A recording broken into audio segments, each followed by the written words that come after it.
Hi, this is Matt at State of Flux here with another one of my top fives. I was commissioned by Quan, one of my viewers and friends, to talk about my 5 favorite scary movies. Well, that proved to be very difficult. I love a large spectrum of horror. And like some movies that are horror movies that easily would make my top 5 in terms of I think they are some of the best movies made, such as like Get Out or Scream, are movies that are more disturbing or socially relevant rather than actually scary. So I'm tackling this from the purview of movies that actually scared me. So that is what we're working with. These are going to be the 5 movies that I found at least at one point, to be the scariest movies I have ever seen. And I'm going to give you a 6th bonus one right now, right up top. Let's be up top with the bonus one. This is the only scary movie I've never been able to finish, and it's oddly enough considered a comedy. That would be Arachnophobia. I truly have a terror of spiders. I do not like our 8-legged friends. I'm cool with scorpions. Scorpions are pretty bomb. Yeah, spiders in all their shapes and sizes scare the absolute bejesus out of me. Never once have been able to get through Arachnophobia all the way. I hear it's great, and I'm a huge John Goodman fan. That's one of the few John Goodman films I've never been able to actually complete, which is a shame, but I just can't get over truly like the first 40 minutes of that movie are just, I go into like panic mode. So, that's the only one on this list I've never actually seen, more than 40 minutes of anyway. Alright, number 1, the movie that I found to be scariest of all time is the original Evil Dead. This is a movie that I rented completely blind. At one point I was a huge fan of Scream, such a big fan that in fact that I went through and I decided to write down every movie reference in Scream and watch all the movies referenced within Scream, Scream 2, and Scream 3. So I watched Evil Dead. They make the reference, how many Evil Deads, and somebody says 3. So I was like, oh, there's 3 Evil Dead. So I wrote that down. I went to the video store and I rented The Evil Dead. I had never seen anything for it, knew nothing of what it's about other than it's a horror movie mentioned in Scream. And I was alone in the house. I watched it at like midnight. My parents were out, I can't remember where they were, but I was entirely alone in the house when I put it on. And it's like 88 minutes of sheer terror. But it's kind of the most perfect horror movie in that it is super dated, super like cheesy, but the terror goes for it 100% and feels authentic. It is genuinely terrifying, but then the last 5 minutes or so go into this weird stop-motion animation thing, which kind of pulls you back from the terror and allows your like body to relax, and then you walk out of the movie feeling like alive. It was the weirdest thing. For a movie that scared the absolute bejesus out of me, I didn't have nightmares from it or anything like that, because it ended kind of well enough and the hero kind of stands tall. But yeah, that first Evil Dead, the scare moments in that, the pop scares and stuff, still work. I've managed to see that movie 3 times theatrically, and every time I've watched it, there are people in the audience, sometimes people that I've brought, who've never seen it before, and it works like gangbusters every time, especially that pencil trick into the heel. Oof. Beautiful. The first Evil Dead is the scariest movie I have ever seen. My number 2 is going to be the Texas Chainsaw Massacre. This is a movie that is less like scary in a traditional sense and more scary because of how disturbing it is. First of all, cannibalism is always kind of freaky. But like this inbred family that's living off in the middle of bumblefuck nowhere, that's something that was always like, ugh. It just gives you the creeps, and it's a slow burn of a movie. Nothing like you get like the creepy opening shots of photography and stuff like that of the sort of taxidermy corpses that have been arranged into weird ways. But then it's like by and large, are just kind of by the books movie, road movie for like 30 minutes. And then you get introduced to Leatherface. And from that moment forward, this is a movie with no music. It's shot almost documentary style. The way that the camera is kind of like, there's life to the camera and its framing that you don't get in traditional cinema of that time period. You would get it sort of later on, but this is kind of the film that developed that movement of camera.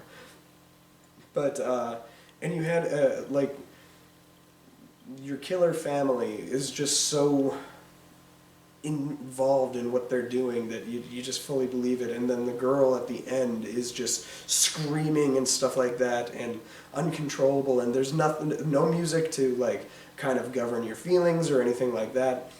You're kind of placed in her position, especially when you're in that dinner table and you have her POV shot and then the tight close-ups of her eye, which are just like kind of haunting.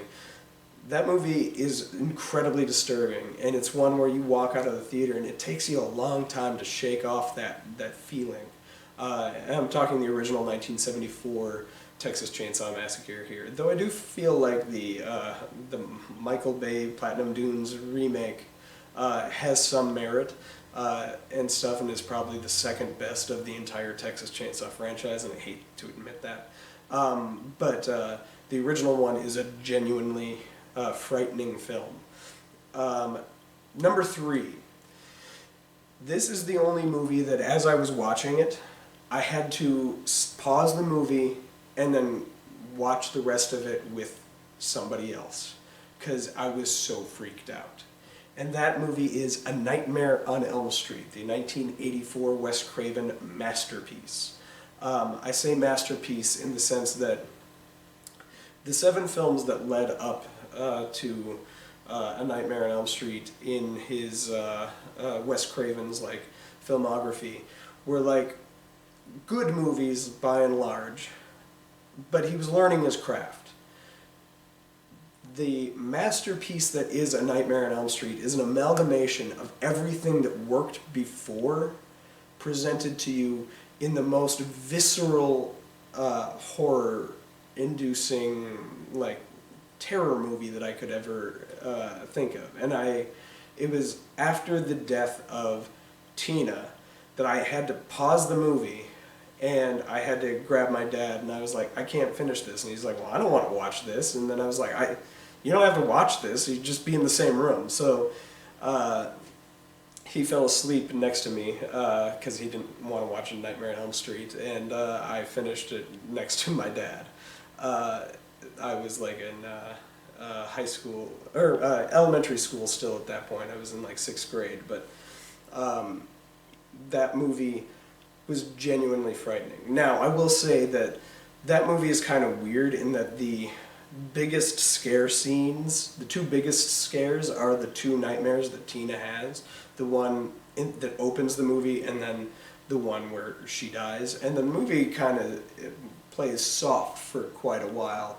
But once you get to Glenn's demise and the last 10 minutes, it kind of ramps back up. But that movie scared the crap out of me, and I love it, and that cemented my love for Wes Craven at that point. Prior to that, I'd only seen Scream and Scream 2, and it was with those 2 movies and now Nightmare on Elm Street that I went back and I saw everything I could. Okay, so we have Evil Dead, we have Texas Chainsaw Massacre, we have A Nightmare on Elm Street. Then the 4th one I'm going to give you is The Descent. The Descent is a movie that operates on a lot of different levels. It's about 5 female spelunkers who go cave diving and get trapped in the cave. Now, it works on the claustrophobic angle. It works on the I've injured myself body horror kind of angle. It works on the darkness, the foreboding darkness angle. But then it introduces the monsters. And there are, like, bat people in this movie that are terrifying, and the reveal of it is stunning. It is one of the greatest jump scares I've ever experienced in a feature film. And then it works on this weird allegorical level where after you're kind of watching the movie and upon rewatching and stuff, you're not really sure if any of it is real. Are there bad people, or is the lead character losing it?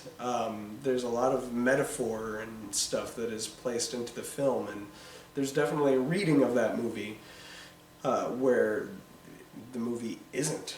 It's all in her, and she's kind of lost it. And I don't think there's anything more terrifying than that. That's one that operates scary with repetition several times, whereas most movies, once you see them and you get the scare moments, it doesn't remain scary much after that. But I thought The Descent is one of those few films that gets scarier kind of the more you watch it, which is unique.